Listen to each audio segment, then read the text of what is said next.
Welcome to The Informant, the podcast that talks about anything and everything. We cover from sports, religion, politics, social, you name it. I'm your host as ever, Doc McLeod. So without any further ado, let's delve right into it.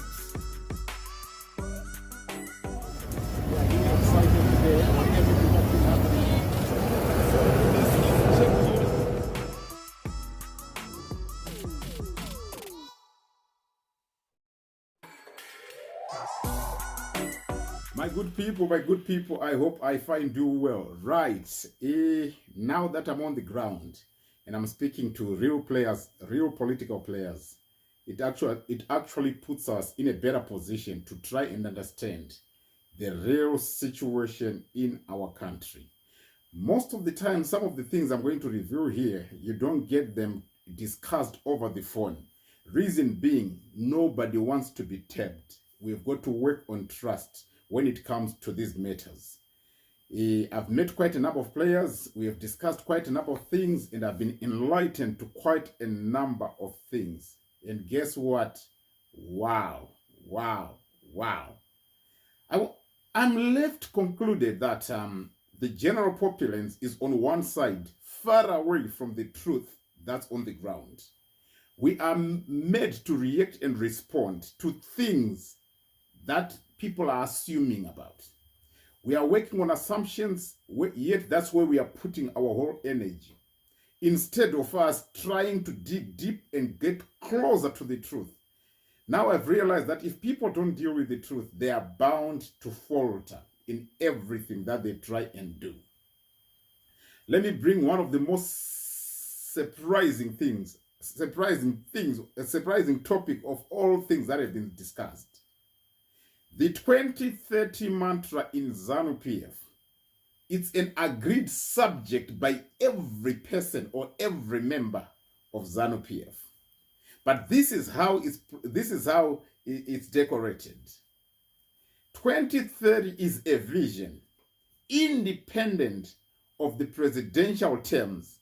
2030 is just regarded and respected by all. I did not say respected by some or respected by few or most. I say respected by all within the ZANU-PF leadership structure, that it is a vision standing on its own, independent of the president. Him involved or not involved, everyone is up for that vision. Then we have got a situation of who is going to see through the vision 2030. That's a totally different scenario. First and foremost, number one, we've got the sitting president, whose 2 terms, if the current constitution is followed, is supposed to have his presidential term terminated in 2028, when we sit or go for the next elections. Who then is going to take the next 2 years to complete the vision 2030 that was originally started by the sitting president? This is where it all gets messy. Now listen as I break it the way it has been explained to me. First and foremost, I am told that within ZANU-PF, everyone is come together in support of Vision 2030. But it is how that vision is going to be seen through. Some people in one pocket are for the president to extend his term so that he sees through the vision that he started. Other people were hoping that the president would step down at the end of 2028 when the current constitution, as guided by the current constitution, after he has served his 2 terms. Then they were hoping they would also hope in to become the presidential candidate for them to see through the vision, while it's also running from 2028 up until 2038. Because every president runs for 2 terms. That is, if they don't defeated by the opposition in the elections, hoping there's going to be opposition. Henceforth, they all joined hands to make sure that the opposition is dismantled, because whosoever is coming in wanted to come in on a clean ground. Now, this is what happened from the way it has been explained to me, and I would apologize if I put it wrongly, but I think I got it right for me to be in the right position to explain exactly what's on the ground. There is people that have been driving, that the presidential term be extended.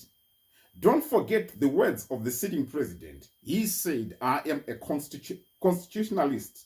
So the fact that he's a constitutionalist, it means to say he is going to follow up in line with what the Constitution of Zimbabwe says, where the president only serves 2 terms. But for him as a constitutionalist to see through into 2030, there are some people who are saying, let's extend the second term of the president from 5 years to 7 years. That does not change him. That does not actually collide, or that does not collide with with what he said. That is a constitutionalist.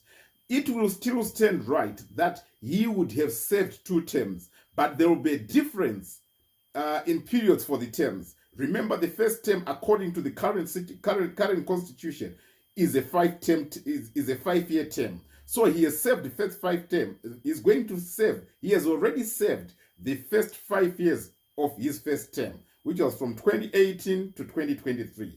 So the second one is still going to remain a second term, but extended by 2 years. Meaning to say the second term is going to be extended up to 2030.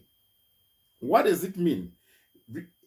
People are arguing from the low point where they are saying any change to the term limit, to the term limit of 5 years, they are saying it needs a referendum. But some masters of the law who are coming into play in regards to this are saying we don't need a referendum for us to extend that, because the referendum is simply pointing to 2 terms, but it's not specifically talking about the longevity of the terms. This is technicality number 1. So it means to say first term can still be 5 years. Then the second term can be extended and be 7 years. It continues to bring the president in line with what he said. That is a constitutionalist and is ready to abide to that. So we are most likely to have 2 terms, one which was 5 years and the second one which is going to be 7 years. Because of what they are saying, that it does not violate what's in the constitution, because it's a term extension, but on the second part of the terms within the Constitution of Zimbabwe. This is one group. Then the second group, I want you to hear this. Then the second group was hoping that the president would serve his first term, and when he is in his second term, he would serve before he completes half the term, so that he will not be counted to have served 2 terms. Remember, it says, is it 2.5 years or 3 years of the first of a constitution? If it's served, it's regarded as a full term served. So the sitting president is said not to be persuaded to push until more than half a term, or half the term, or 3 years, I think. So because of that, what does it mean? It means to say they want now to drop out the president before he finishes his second term, or runs to half the time of his second term. In the meantime, because he would have been resigned by his own political party, ZANU-PF, it is ZANU-PF who are then mandated to choose a candidate to replace the sitting president, because he would have been resigned from the political party of ZANU-PF. Automatically, he would have been resigned from also being the president of Zimbabwe. We cannot be a nation without a president. Then somebody has to step in the meantime, while ZANU-PF deals with their own in-house wrangles, where they would have almost all of them agreed to pull down the president. Then after resolving their differences, he can then be elected again, or be brought back again to be the president, to finish off the new second term. So temporarily, they want somebody to run as a presidential candidate for 2 years. if you understand, they want somebody to run as a presidential term, in the presidential term, second part of the presidential term for 2 years. Meaning to say the sitting president, the current sitting president, would have been resigned by the party. And whoever ZANU-PF appoints as the candidate sits in there for 2 years, serving as the party president and also serving as the national president for Zimbabwe. Before that person finishes, it then means to say the president can then come back again on a fresh start, because remember, he would not have finished his second term. So that will then give him the new 5 years for him to run and see through into 2030. Now, having explained this, this is where the real challenge comes in. If the president is to step down, according to what I've been told, or if the president is to be resigned by his own political party, whoever is the vice president would have to step in, most likely as the candidate for the party, to see to run in the absence of the the retired president, because he would have been recalled by his own party. Then because of that, now we are having candidates who are prospective candidates to take that position. First and foremost, within the presidium, we have got 2 vice presidents. Number 1, we have got Kembo Mohadi. Number 2, we've got VP Chiwenga. And whoever is to sit in there, they are believing that if one sits in there, they are most likely now to refuse to come down at the time agreed of having served just for 2 years in the absence of the sitting president. So the fight that's within ZANU-PF is people are seeing themselves as viable candidates for that position, and these are the names that have been dropped. Number 1, Vice President Constantine Gouveia Nyikadzino Dominic Chiwenga. Number 2, Honorable Opamu Chinguri. Number 3, Comrade Manize, Comrade Chris Mutsvangwa. Those are the 3 most potential candidates who are seeing themselves as potential to take over during that time, while they are waiting to then reassign it back to the sitting president. But the biggest challenge that's coming up now is the trust factor. If this is done and is handed over to the vice president, it is believed that the vice president might refuse to leave that position and then allow the sitting president to come back into power and then finish off his term. Meaning to say, let's say he comes back in 2028, he will then have to run until maybe 2033. That's not sitting down well with these people in support of the sitting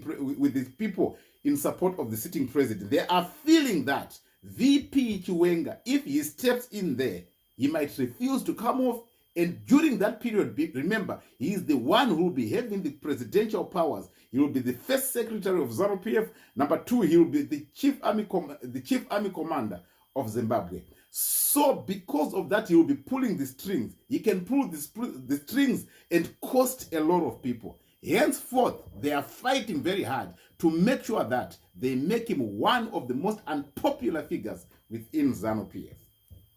Comrade Mutsvangwa is very much prepared for that.